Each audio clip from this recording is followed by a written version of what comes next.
Northern Michigan, December 24th. A family is quietly destroying its own. The dry heat of the hearth stings my eyes, but there are no shouts, no open battles, only the rhythmic clinking of silver against china and the suffocating weight of a legacy that does not belong to me. I am Nova Ferguson. I sit in the shadows, a ghost at the feast, watching my brother toast to a success I secretly funded while my father discards me as a failure. How much can a heart endure before it burns the house down to stay warm? Like, share, comment, and subscribe to our channel. We always appreciate the time you spent here with us. The snow fell hard against the cedar siding of the house. It was a heavy, wet snow that stuck to the glass and turned the Michigan woods into a blur of gray and white. Inside, the heat from the hearth was too much. It was a dry, aggressive heat that made the back of my throat itch. My father Mitch had built the fire himself. He liked things hot. He liked things loud. He stood at the head of the table, the carving knife glinting under the chandelier. The turkey was large and browned to a dark, oily crisp. He sliced into it with the precision of a man who believed that the way you handle meat says everything about the way you handle life. My mother Martha hovered near the sideboard. She moved the silver dishes of mashed potatoes and green beans into a perfect alignment. She did not look at me. She looked at the table. She looked at the perfection of the setting. I sat at the far end near the window where the cold seeped through the casing. I was 28, and in their eyes I was a ghost at my own table. I took a sip of the whiskey. It was a Highland Scotch, 18 years old. I had brought it, but they assumed Mitch had pulled it from his private stash for the occasion. I didn't correct them. In this house, truth was a matter of who spoke the loudest. Across from me sat Liam. He was 32 years older than me, and he looked like a man who had never known a day of physical hunger. He wore a navy blazer and a crisp white shirt. He looked like the American dream personified in the suburbs. He was the golden boy. He was the one who had stayed in town, the one who had opened the businesses, the one who walked into the local diner and had everyone know his name. He caught my eye and smirked.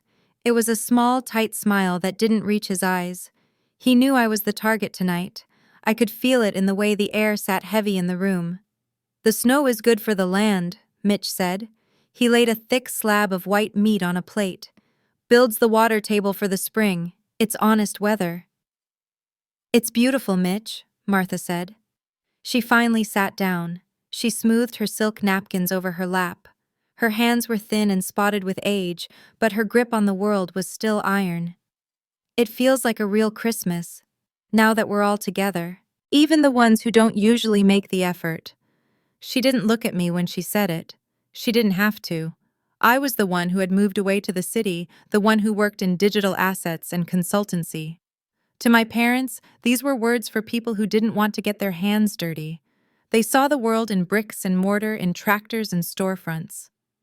If you couldn't kick it with your boot, it wasn't real wealth. They didn't see the hours I spent on the phone, the markets I watched at 3 in the morning, or the way I had built a portfolio that could buy and sell this entire county twice over. They saw a woman who lived in a rented apartment and didn't have a husband or a business with her name on the door. To them, I was unemployed. I was a failure of the Ferguson bloodline. "Nova, pass the gravy," Liam said. His voice was smooth like oil. "If you can manage the weight of the boat, I know you're not used to heavy lifting." I passed the silver boat. It was heavy. I felt the heat of the ceramic through the handle. I didn't say anything. I had learned a long time ago that in this house, words were just ammunition. If you didn't give them any, they had to work harder to hit you. I watched Liam pour a thick brown river over his potatoes. He did it with a flourish. He was feeling good. He was the hero of the hour. He had a new restaurant opening, Ferguson's Prime. It was the talk of the town. He was the man who was going to bring fine dining to the valley. The room smelled of sage and burnt fat, and the underlying scent of old wood and expensive floor wax. It was a scent I associated with a very specific kind of American upper-middle-class stifling. It was the smell of being trapped by expectations. My father sat down, and the chair creaked under his weight. He was a big man, built like a wall, and he took up all the space in the room. He looked at me, then his eyes blue and hard, like the ice on the pond outside. "So Nova," he said. He didn't start with a question, he started with an observation. "I see you're still between things, still looking for your place in the world. It's a shame. A woman your age should have a foundation. A person without a foundation is just a drifter. And we don't raise drifters in this family." "I'm doing fine, Dad," I said. My voice was flat. I kept it low. I kept it steady. "Fine," Martha scoffed. She picked at a piece of turkey. "Fine is what people say when they're embarrassed. We see you on your little computer all day, scrolling, typing. That's not a life, Nova. That's a distraction. You're nearly 30. You have no property, no stake in anything. You're just drifting on our dime whenever you come home." The injustice of it was a cold knot in my stomach. I hadn't taken a dime from them since I was 18. I had paid my own way through school, paid my own rent, and quietly handled the tax liens on this very house through a third-party trust 3 years ago when Mitch's construction firm nearly went under. They didn't know. They thought it was a clerical error by the county.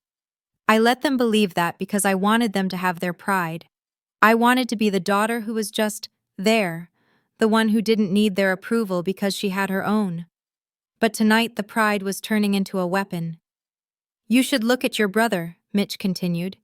He pointed his fork at Liam. "Liam understands what it means to be a Ferguson. He understands resilience. He took a risk. He put in the work.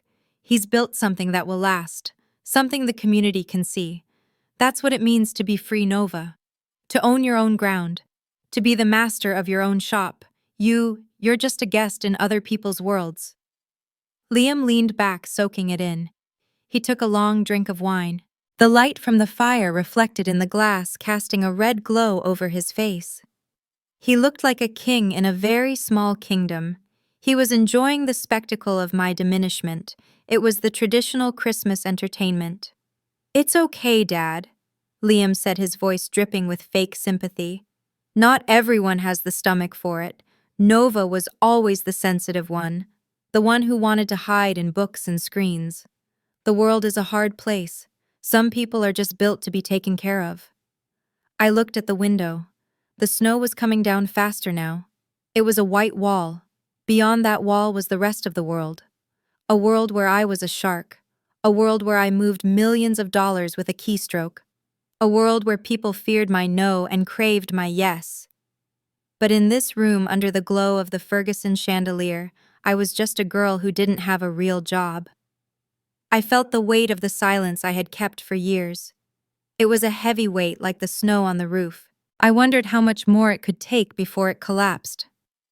"We've been talking, your mother and I," Mitch said. He set his fork down. The sound hit the china like a gunshot. "We think it's time for some tough love. This house is for people who contribute. It's for the family that builds. Since you've decided that our values aren't yours, and since you're clearly not interested in doing the work to be a part of this community, we think it's best if you move on. Tonight." I looked at him. I didn't blink.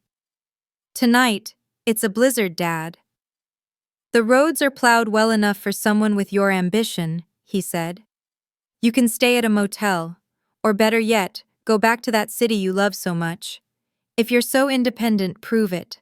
But don't sit at my table and eat my food and take up space when you add no value to this name." The word value hung in the air. It was a sharp, jagged word. Martha nodded, her face set in a mask of grim satisfaction. She thought she was doing something noble. She thought she was pushing the bird from the nest. She didn't realize the bird had already built its own mountain. I looked at Liam. He was trying to hide a grin behind his wine glass. He thought he had finally won. He thought he had cleared the field. He didn't see the ice in my eyes. He didn't see the way I gripped the edge of the table. I wasn't hurt. I was finished. The Hemingway silence I had maintained for years wasn't out of weakness. It was out of respect for a family that no longer existed. I looked at the whiskey in my glass. It was golden and clear. It was the only honest thing at the table. I understand, I said. My voice didn't shake. You want to see value. You want to see who really owns the ground we're standing on. Exactly, Mitch said. I'm glad we're finally on the same page. I stood up. I didn't go to pack. I went to the window and watched the headlights of a car struggling up the driveway. It was time for the world to come inside. Liam leaned forward, his elbows heavy on the white linen of the table. He picked up a silver spoon and turned it in the light, watching the reflection of the fire dance on the bowl. He looked at me, and then at my father. The arrogance was a physical thing, like the heat coming off the hearth. He cleared his throat, and the sound was full of a self-importance he hadn't yet earned. He told us about the money. He said the restaurant was no longer just a dream or a local project but a backed enterprise. He said a private equity group from the city Apex Venture Group had moved $500,000 into his account yesterday. He called it smart money. He said they had vetted him for months and found that his vision for Ferguson's Prime was the only thing in this county worth a damn. He spoke about the secret investor as if they were a god that had finally recognized his worth. My father beamed. Mitch reached out and clapped Liam on the shoulder, a heavy, solid sound that seemed to vibrate the glasses on the table. Mitch said that this was what success looked like. He said that $500,000 was a vote of confidence that didn't come to people who sat around and waited for life to happen. He looked at me, then his eyes narrowing, the light from the chandelier making the lines around his mouth look like deep gashes in stone. He asked me if I understood the scale of it. He asked me if I could even comprehend what it meant to have a $500,000 stake in the world. I didn't answer him. I took a piece of bread and broke it. The crust was hard and it made a dry sound. I chewed it slowly. I knew Apex Venture Group. I knew the signatory on that transfer.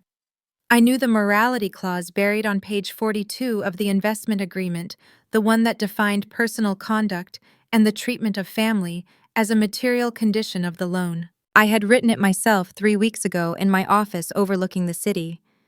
The humiliation began then. It wasn't a sudden strike, but a slow, methodical peeling away of my standing at the table. My mother Martha started it. She said it was a shame that the dinner had to be clouded by the presence of someone who didn't contribute. She said she was tired of the silence. She said my unemployment was a choice, a mark of a lazy spirit that expected the world to provide without offering anything in return. She called my work a hobby. She said that while Liam was out meeting with moguls and securing the future of the family name, I was just a houseguest who had overstayed her welcome. She said it with a smile, the kind of smile people use when they think they are being honest for your own good. Liam laughed.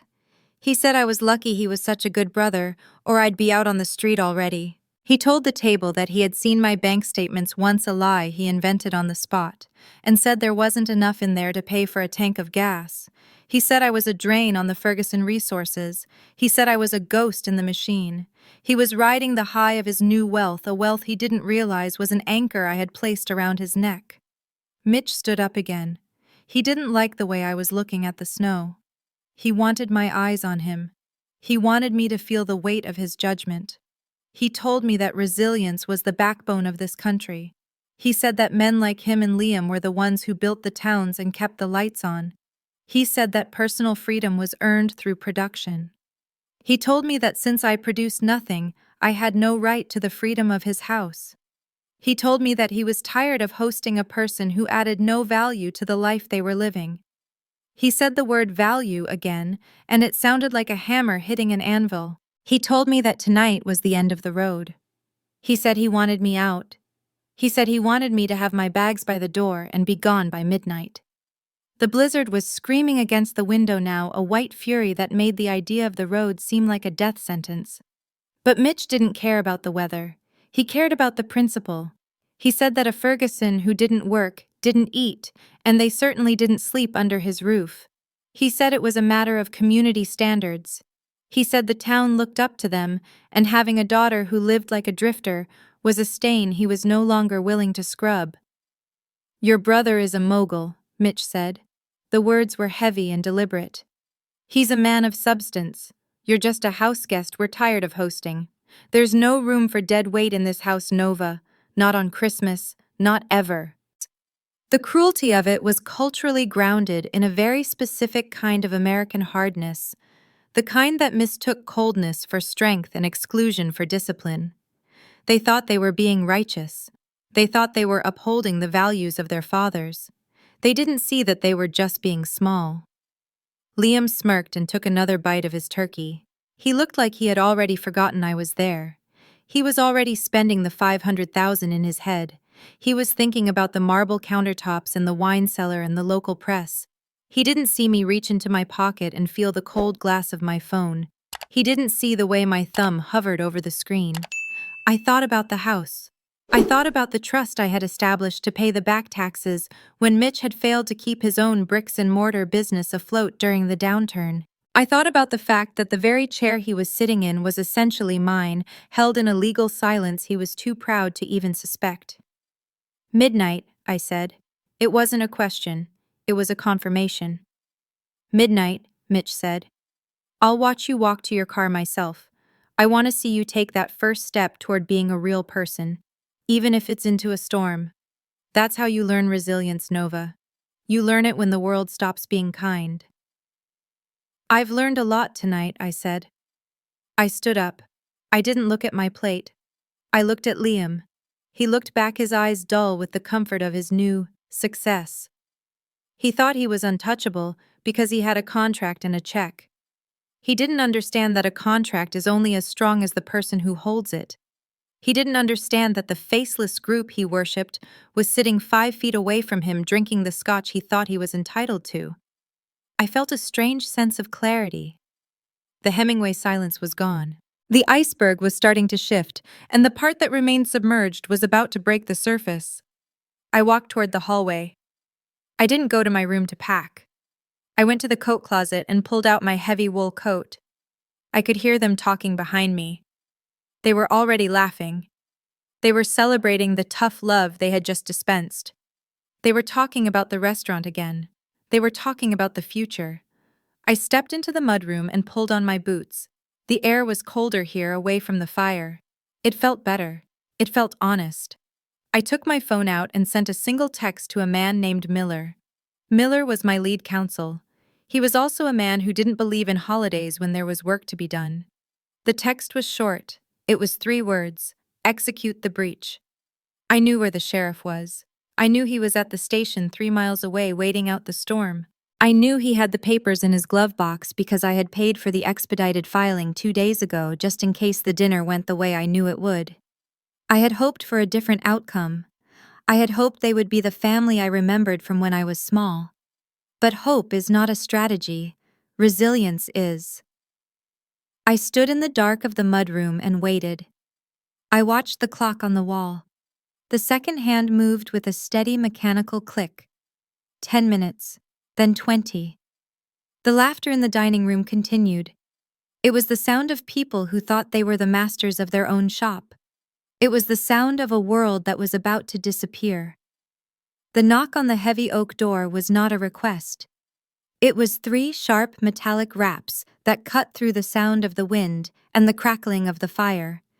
It was the sound of the world outside demanding entry.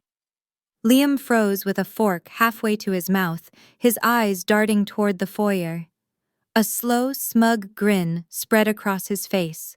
He looked at my father and then at my mother, a man who believed the evening was finally going his way. He thought it was a late guest, or perhaps the mayor coming by to congratulate the town's newest mogul on his good fortune. He stood up, smoothing his blazer, and walked toward the door with the stride of a man who owned the ground he walked on. My father followed him, his chest puffed out, ready to play the part of the patriarch. I stood in the shadows of the dining room, my wool coat already buttoned to the chin, my single suitcase sitting by the door. I did not move. I waited. The door opened, and a gust of freezing air swept into the house, bringing with it the scent of wet pine and exhaust. It killed the warmth of the fire instantly. Standing on the porch was Sheriff Vance.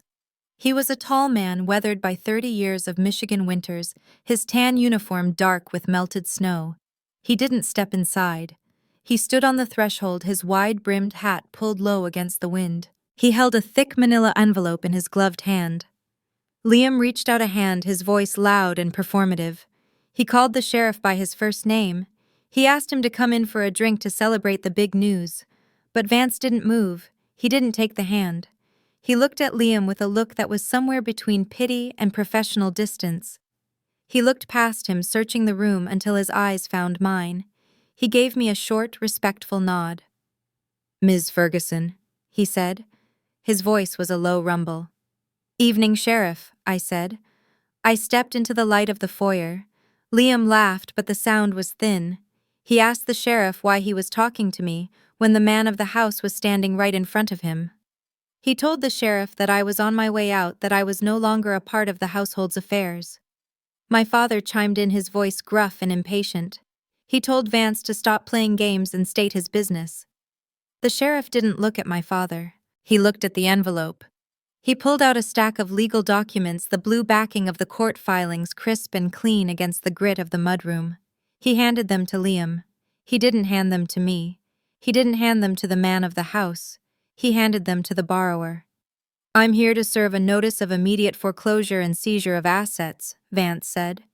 "Effective as of 5 p.m. this evening, the property at 402 Main Street, known as Ferguson's Prime, is being shuttered. All locks are to be changed by the morning.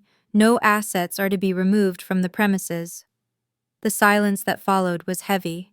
It was the kind of silence that happens right before a tree snaps under the weight of the ice. Liam's hand shook as he took the papers. He started to read, his eyes darting across the lines of legalese. He said it was a mistake. He said he had just received a $500,000 investment. He shouted that he had the capital, that he was backed by Apex Venture Group, and that someone was going to lose their job for this clerical error. He looked at the sheriff and told him he didn't know who he was dealing with. My father stepped forward, his face turning a dark, dangerous purple. He grabbed the papers from Liam's hands, squinting at the text. He muttered about lawyers and phone calls and the resilience of his family. "There's no mistake, Liam," I said. My voice was quiet. It was the only quiet thing in the room. They both turned to look at me. Martha had come out of the dining room, now her hands trembling as she clutched a lace napkin. She looked at the sheriff and then at me, her face a mask of confusion. I walked toward them, the floorboards creaking under my boots. I told them to look at the name on the signature line of the investment contract. I told them to look at the name of the managing director for Apex Venture Group. I watched as the realization began to crawl across Liam's face like a slow-moving stain. He looked at the papers, and then he looked at me.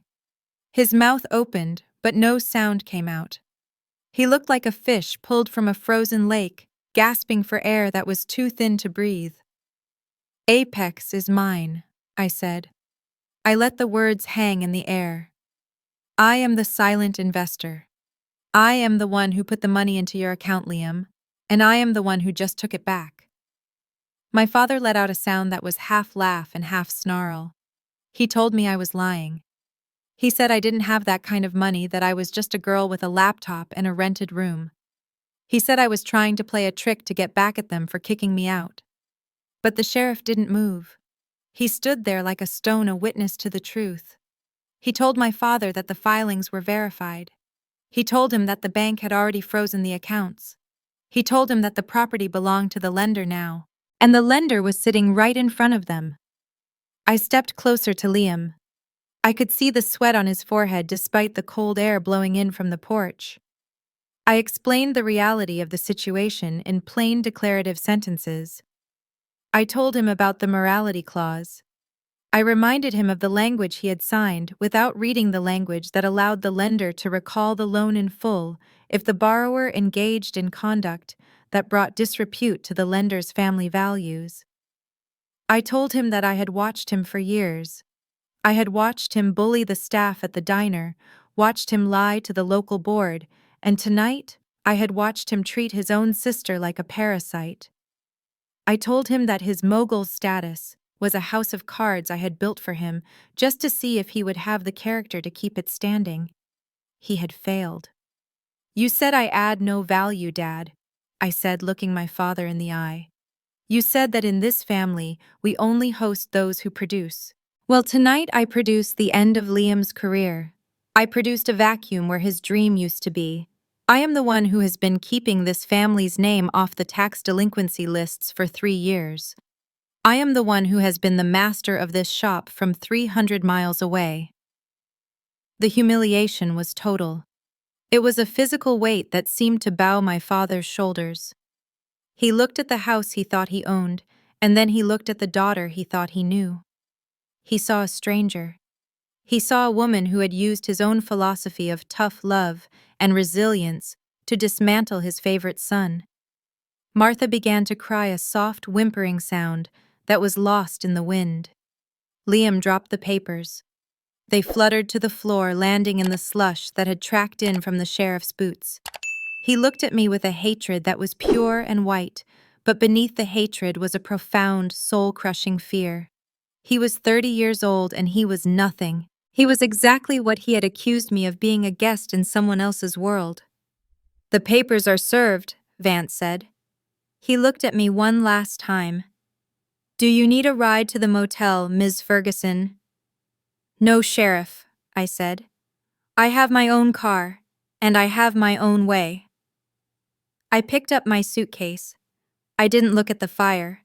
I didn't look at the turkey cooling on the table. I looked at the road ahead. I had given them every chance to be a family. I had sat through the dinner, I had passed the gravy, and I had waited for one moment of kindness, one sign that they valued the person more than the mogul. It hadn't come. I walked past my brother, his navy blazer now looking small and ill-fitting. I walked past my father, who was staring at the floor as if he expected it to open up and swallow him whole. I walked out onto the porch and into the biting cold. It was a clean, honest cold. It was the kind of cold that didn't hide behind lace napkins or silver platters. I walked toward my car, the snow crunching under my feet, knowing that for the first time in my life, I was finally truly free of the Ferguson name. The sheriff stepped back out into the night and the door clicked shut. The sound was small, but it ended the world they knew. I stood by the coat rack with my suitcase. My hand was on the handle. It was cold. The silence in the hallway was not like the silence before. It was a heavy, hollow thing. It felt like the air inside a tomb that had just been unsealed. I looked at my mother. She had stopped crying. Her face was very pale, and she looked older than she had an hour ago. She looked at me and her eyes were wide and searching. She stepped toward me, her hands reaching out, then stopping. She began to speak about family. She said that blood was a sacred thing. She said that whatever had happened at the table was just talk, just the way families were sometimes. She said that we were all Fergusons, and that Fergusons did not do this to one another. She spoke about the Christmases when I was a child. She spoke about the red bicycle Mitch had built for me, and the way we used to go to the lake in July. She was trying to build a bridge out of memories that had no weight anymore. She told me that I had to call the sheriff back. She told me that I had to call the lawyers and tell them it was a mistake. She said that Liam was my brother, and that his success was my success. She said that a family was a circle that should never be broken. She said these things as if they were a magic spell that could undo the signatures on the legal documents.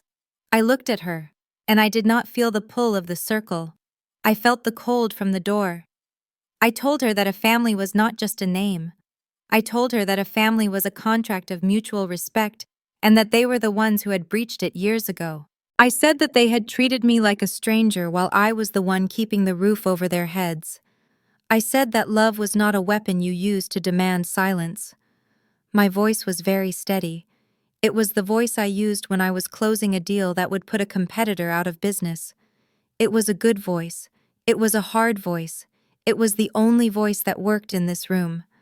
Mitch moved then. He walked from the dining room into the foyer. He did not look like a man who was bargaining. He looked like a man who was trying to remember how to be a king. He stood tall and he squared his shoulders. He looked at me and he spoke with the authority of a father who had never been questioned. He told me to sit down. He told me that this had gone far enough. He said that he was the head of this house, and that he was ordering me to fix the mess I had made. He said that he would not have the Ferguson name dragged through the mud of a foreclosure. He told me that I would transfer the funds back to the restaurant account by morning, and that we would forget this night ever happened. He spoke as if his will could move mountains. He spoke as if I were still the 12-year-old girl who hid in the cellar when he was angry. He said that resilience meant standing by your people even when they were wrong. He said that personal freedom did not give me the right to destroy what he had spent a lifetime building. I looked at him, and I saw the lie. He hadn't built this. He had only maintained the illusion of it. I told him to look at me. I told him that he was not in a position to order anyone. I told him that he had spent his lifetime building a monument to himself, and that he had used my silence as the foundation. I decided it was time for the final truth. I explained that the construction firm had not survived the downturn because of his grit or his resilience. I told him about the tax liens from 3 years ago. I told him about the $38,000 in back property taxes that had nearly sent this house to the auction block while he was out buying new trucks and pretending the business was fine. I told him about the trust I had created under a shell company. I told him that I was the one who had paid those taxes. I told him that I was the one who had been quietly paying the insurance premiums and the maintenance fees through a blind account. I told him that the house they were standing in, the very floorboards under his boots, was held in a trust that I controlled. I said that they were the house guests. I said that they had been living on my dime while they mocked me for having none. The change in his face was something I would remember for a long time. The purple flush of anger drained away and left him looking gray. He looked at the walls of the hallway as if they were suddenly made of glass. He looked at the stairs and the chandelier and the heavy oak door. He realized that the ground he thought was his was actually mine. It was a total collapse of his reality. He tried to speak, but the words would not come. He was a man who had built his entire identity on the idea of ownership, and now he owned nothing. Liam came out of the dining room then. He looked like he had been sick. He looked at me and asked why I would do this. He asked how I could be so cold. He said that he had worked hard for that restaurant. I told him that he had worked hard on the decor and the menu, but he had not worked on the man he was. I told him that the morality clause was not a technicality. I told him it was a requirement. I said that a man who would throw his sister out into a blizzard on Christmas night was not a man I would trust with $500,000 of my capital. I told him that the restaurant was gone because he had shown me exactly who he was. I said that in the real world, actions had consequences that no amount of bragging could fix. I told him that he was now unemployed, just like he thought I was. I said the word was accountability. It was a good American word. It was a word that didn't care about family dinners or golden boys. Martha started to wail then. It was a thin, high sound that had no dignity in it. She begged me to stay. She said they would change. She said they would be better. She said that they didn't mean the things they said about me. I looked at the half-eaten turkey on the table through the doorway. I looked at the expensive scotch in the glasses. I looked at the fire that was now just a pile of orange embers. I told her that it was too late for better. I said that the contract was dissolved. I told them that the trust for the house would be liquidated within 30 days. I told them that they would have to find a way to pay the taxes and the insurance themselves from now on. I knew they couldn't do it. Liam had no money, and Mitch's firm was a shell. They would lose the house. They would lose the name. They would lose everything that they used to make themselves feel big. I felt a great weight lift from my shoulders. It was the weight of trying to be a daughter to people who only wanted a servant or a target. I felt the resilience they had always preached about, but I felt it in its true form. It was the resilience of a woman who could stand alone in a storm and not feel the cold. I looked at Mitch one last time. He was leaning against the wall. He looked small. He looked like a man who had finally realized that the world was much larger and much colder than his dining room. I didn't hate him. I didn't even pity him. I just saw him for what he was. He was a man who had valued the image of success over the reality of it. The sheriff will be back at 8 in the morning to verify the locks on the restaurant. I said. "I suggest you spend the night figuring out how you're going to live tomorrow. I've paid for the house through the end of the month. After that, you're on your own." I opened the door. The wind roared into the hallway, scattering the papers Liam had dropped. They skittered across the floor like dry leaves. I stepped out onto the porch. The snow was still falling, but the air felt clean. It felt like a beginning. I didn't look back as I walked to the car. I could hear the sound of the house behind me, the sound of a family that had broken itself against the truth. I got into the car and started the engine. The heater kicked in, and I sat there for a moment watching the snow bury the driveway. I was 28 years old, and I had no family, but I had the truth. And I had the road. I put the car in gear and began to drive away from the house on the hill. The stairs were made of solid oak, and they did not creak as I climbed them. It was a good house, well built and sturdy, but it was a house that did not know how to hold people. I walked down the long hallway toward the room where I had slept as a child.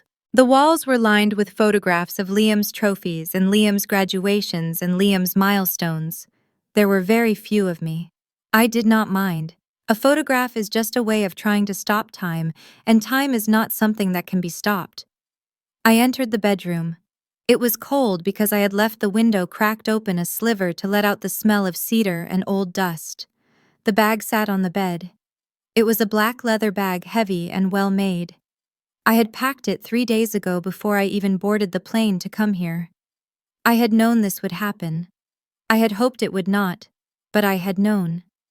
You do not spend 10 years studying the markets and the way men behave without learning how to read the people who raised you.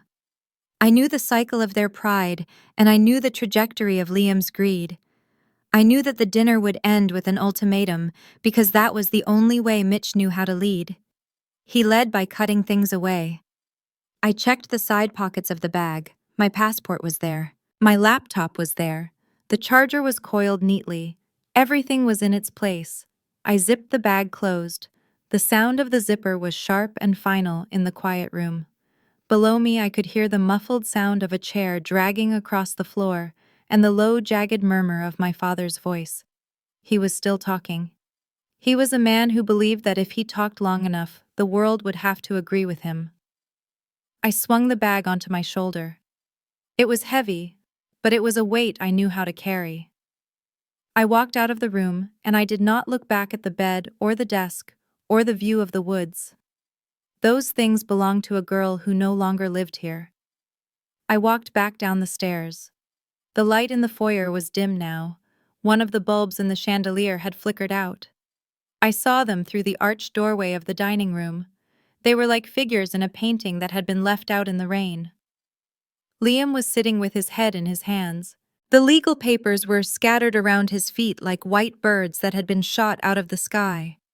Martha was standing by the sideboard, her hand resting on a silver tureen, as if she needed it to keep from falling over. Mitch was standing by the window looking out at the snow. He looked small. He was a big man with a big voice, but the house was bigger now that his authority had been stripped away. I walked past the doorway. I did not stop. I did not offer a word of anger or a word of comfort. Anger is a waste of energy, and comfort is a lie when the truth has already been spoken. I felt their eyes on me as I reached the front door. I felt the weight of their shock and their sudden desperate need for me to stay and fix the ruins. But I was not a builder of ruins. I was a builder of foundations, and I had already built mine far away from this valley. I opened the door. The snow was still falling. It was a thick, silent snow that covered everything. It covered the driveway and the trees and the sheriff's tire tracks. It was a clean snow. It made the world look new. I stepped out onto the porch and pulled the door shut behind me. The latch clicked. It was a good sound. It was the sound of a contract being completed. I walked down the steps. The cold hit my face and it felt good.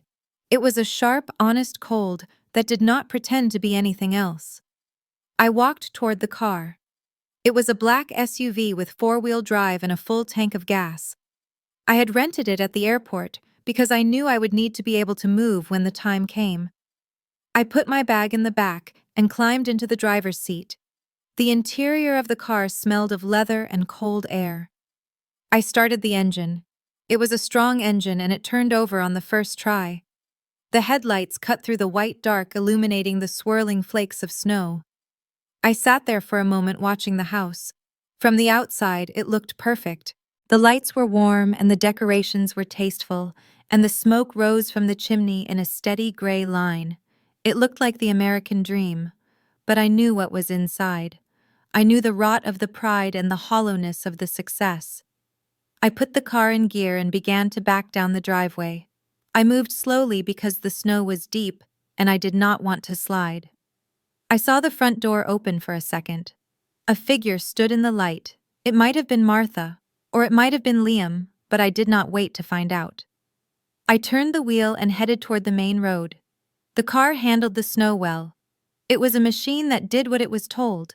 I reached the end of the drive and turned left away from the town and toward the interstate. I thought about what Mitch had said about personal freedom. He thought freedom was the right to be the master of a small shop and to look down on those who did not have one. He was wrong. True personal freedom is not about what you own or who you can command. It is about the ability to walk away. It is about the resilience to stand in the cold and know that you do not need the warmth of a lie to survive. I had walked away from the house and the name and the expectations, and in doing so, I had taken the only thing that actually mattered. I had taken myself. I reached the highway. It had been plowed recently, but the wind was already drifting the snow back across the blacktop. I drove at a steady pace. The world was very quiet. There were no other cars on the road. It was just me and the white silence of the American night. I felt a sense of peace that was as solid as the steering wheel in my hands.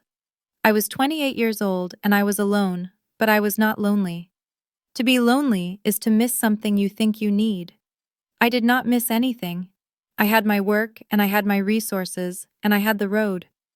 I looked in the rearview mirror once. The lights of the house on the hill were gone. There was only the dark and the snow.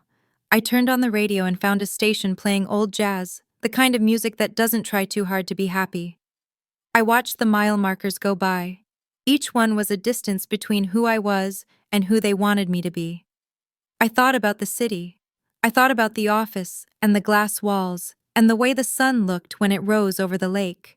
That was my community now.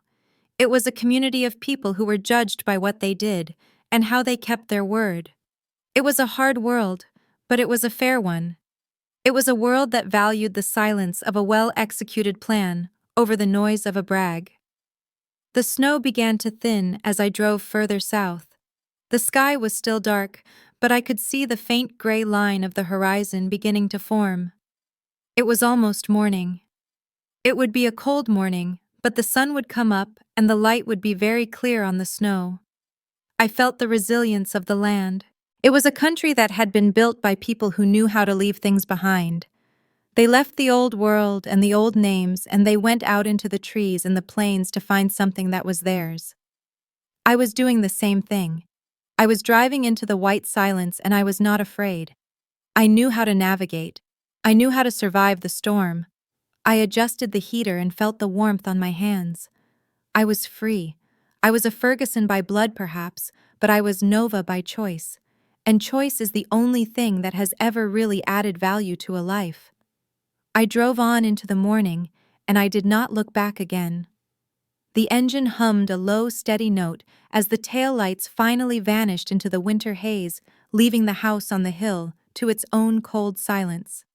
Nova Ferguson had reclaimed her life by letting go of her past. If you enjoyed this journey of calculated justice, please subscribe and hit the notification bell. We read every single comment of your thoughts. Thank you for listening. This has been a story from Radiance. We'll see you next time.